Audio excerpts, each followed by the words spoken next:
and welcome back to my vlog. It is day 3 of the Bordeaux trip. Today is looking a little bit grey outside, so the jacket's on, and unfortunately this outfit was meant to be with sandals, but we're having to go with trainers. We did a lot yesterday, so we're actually doing something a little bit spontaneously today. We're going to go to some botanical gardens, we think, and then we do have the wine museum booked for the afternoon, so I will show you my outfit and then off we go. We have my denim jacket on again because it's cold, a little scarf and a long white skirt, maxi skirt. I've had to put trainers on, like I said, because it's raining. I've now untucked my necklace that was trapped up on my scarf. Got my sunglasses just in case the sun comes out, and I'm going to pair it with a little black bag, I think. And that is it for now. I will show you the botanical gardens and the museum when we get there. We are waiting for the boat. We nearly got on that boat, which would have been in the completely wrong direction because we are here, you see, and we want to be going up there, whereas that boat is going down that way. I think it is really impressive how fast this current is going. You won't want to get caught up in there, I don't think. No. Bye bye boat. Bye bye. And we are back. Oh, my sunglasses are falling off my face, but we are back outside the water feet. We're just down there, just waiting for the boat. We have made it onto the boat and we're making our way to Stalingrad. We nearly got on the wrong boat, but no, we're pretty sure this is the right one now, and we're sat inside. It's a little bit chilly outside, so we decided to sit inside, but I'll show you the view. Top tip, if you get the TBM app and purchase the 7-day ticket like we did, it actually worked on the boats and the buses as well as the trams, and just like buses and the trams, the boat also just has a little touch point to validate your ticket. So we got off at Stalingrad and were greeted by the giant lion statue, and then we walked past this McDonald's that had a pedestrian drive-through, and I just thought this was amazing. I think we need to bring these to the UK. Maybe they're already here, I don't know. We had like a fast food Thai meal which actually exceeded our expectations, and then we headed off to the botanical gardens. We have made it to the botanical gardens, and the gardens outside are free, but the exhibit behind me and the greenhouse that we're about to go into is €5 per person. When vlogging, I always try and keep an open mind. I don't like to be too negative about things because what I might enjoy, someone else might not, and vice versa. However, having said that, I don't think you should go out of your way to come to the botanical gardens, unfortunately, unless you are super duper into plants, just because I think €5 for the inside of the exhibit and the greenhouse, it just didn't match up. I mean, there were loads of dead plants in there. The exhibit was okay. There was some learning points and you could do some colouring if you wanted to. But like I said, I just wouldn't go out of your way unless this is really your thing. And we were in the rain as well, which did affect it a little bit. It made the kind of walking around the outside of the gardens a bit miserable. But the outside is free. Then we hopped on the bus. This was the first bus we got, and it was actually quite successful, to the wine museum. The heavens suddenly opened, so we have run to the wine museum, and we are here just having a little look around the gift shop because we are over an hour early for our time at the museum. We're actually doing the digital art version where you go around and there are 4 rooms for each season and you get a glass of wine in each room. We're just perusing the gift shop. And in the wine cafe, I'm actually not having wine, I'm having a little sorbet that is orange, carrot and citron. So we'll see how that is, and we're just sat watching the rain waiting for our ticketed time. And here is our view of the rain. Even after our cafe visit, we were still very early for our ticketed time, so the man on the door suggested that we had a little look in the reading area, which I guess would be lovely if you just had some time to sit and read a book, but we didn't actually have that much time, so we had a little look around and then went straight back to the waiting area. So this exhibit is all based on digital art and the seasons and matching the wine to the seasons, and it's kind of different to how you would normally taste wine. So the first room, it's all guided by a person that talks you through the wine and why the art sort of relates to it. So the first room was spring, and you sat on this sofa in the middle of the room and there were spring projections on the ceiling. This was just a little entryway that you walked into before spring, but when you got into spring you sat on these seats that we thought looked really comfortable, and then we slammed down on them and they were actually really hard. Anyway, that has nothing to do with the wine. So you actually held an empty wine glass, and then the lady spoke through bits and bobs about the exhibit and then the wine, and then you closed your eyes and she poured the wine in. I wasn't a fan of that because I just thought this wine's going to go everywhere, but it didn't. It was fine, and I actually really enjoyed this wine. And then you could sniff the smells that kind of inspired it or were in the wine or in the spring. But my mum's comments just made me laugh. She just said they all smell like grass. Vegetable. It does smell like grass. It all smells like grass to me.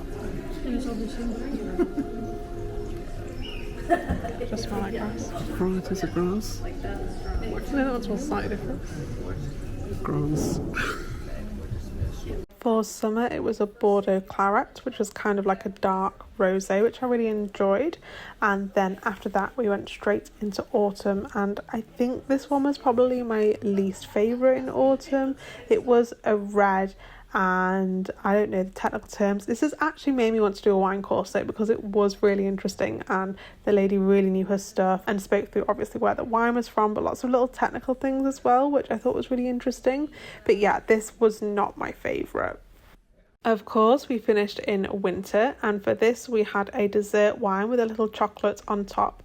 I've learned that I really like eating chocolate whilst drinking wine. Who would have thought it? So I am going to start doing that at home. Something I've learnt in France.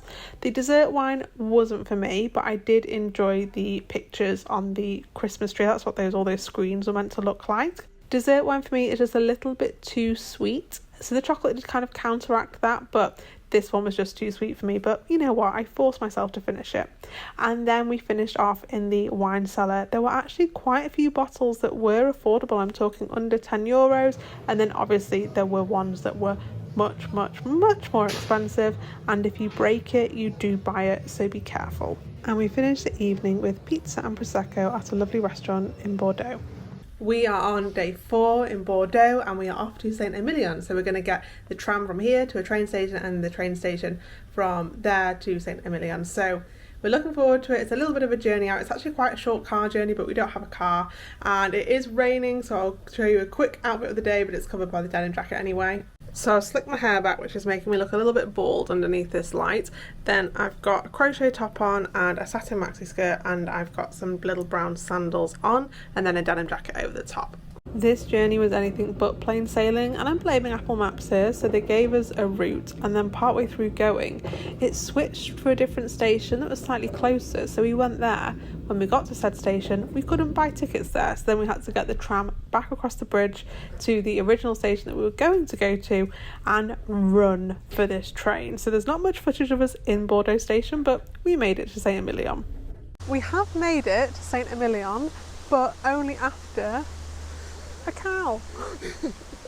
We have made it to St Emilion, but only after a bit of a disastrous first start, but I'll go into more detail later. But we have made it. You can see the sign up there, and it is a bit of a train in the middle of nowhere.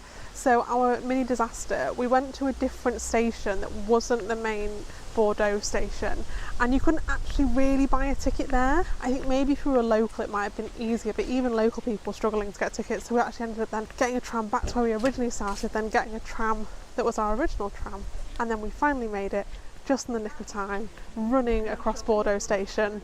But we're here. There are loads of really lovely manor houses all around. I'm not sure if that's picking up in the distance there as well, but very much looking forward to exploring the area. So you do have to walk from the station up into the village, but we've just stopped at the side of this vineyard where you can see grapes on the vine. Supposedly there is a tuk-tuk you can hire for €5, but we have yet to see a tuk-tuk. Some even closer picture-ups of the grapes. We're very close to the vines here. Yeah, they're very small. This is the path that we've been walking along. Mum's just commenting that the grapes are very small. So we have made it to St Emilion.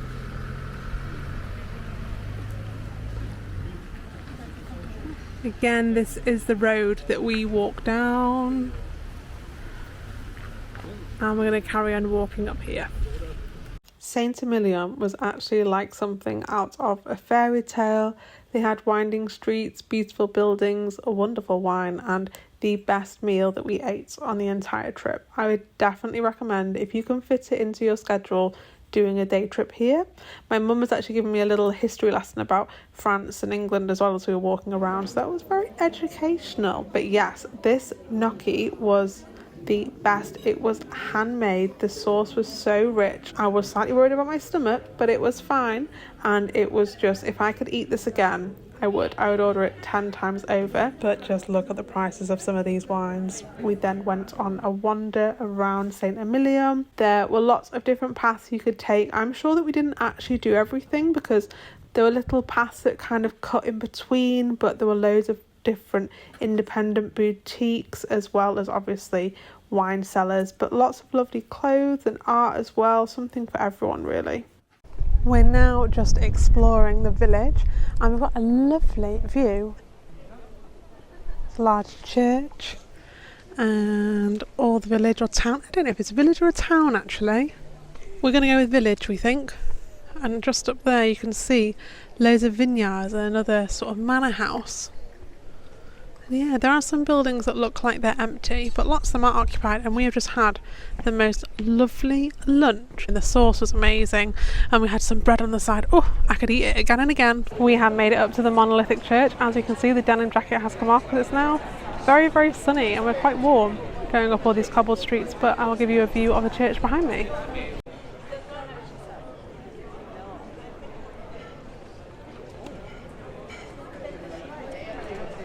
Very busy and popular around here, obviously, and there's still lots of little puppies hanging around. I've seen loads of puppies in France actually, well, doggos or puppies or whatever you call them. Dogs, I guess, if they're grown.